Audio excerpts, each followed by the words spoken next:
Замисляли ли сте се, как една църква може да промени съдбата на цяла държава? Българската православна църква в средновековието е не само духовен стожер, но и ключов политически фактор, който оформя облика на българската държава и народ. След покръстването през 864 г., вярата става основа за българската идентичност и сплотява народа срещу външни влияния и нашествия. През 927 г. българската църква получава автокефалия, признание за независимост, което я изравнява с Константинопол и Рим и утвърждава България като равноправен участник в християнския свят. Патриархът не е просто духовен водач. Той често съветва владетелите, участва в държавни дела и влияе върху политическите решения.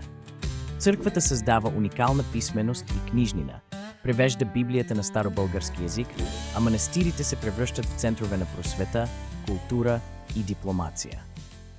Духовниците насърчават борбата за независимост и са живата връзка между народа и властта.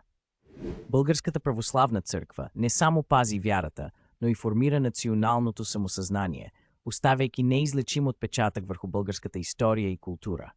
Това е истинската сила на вярата – да обединява, вдъхновява и води нацията напред в трудни времена.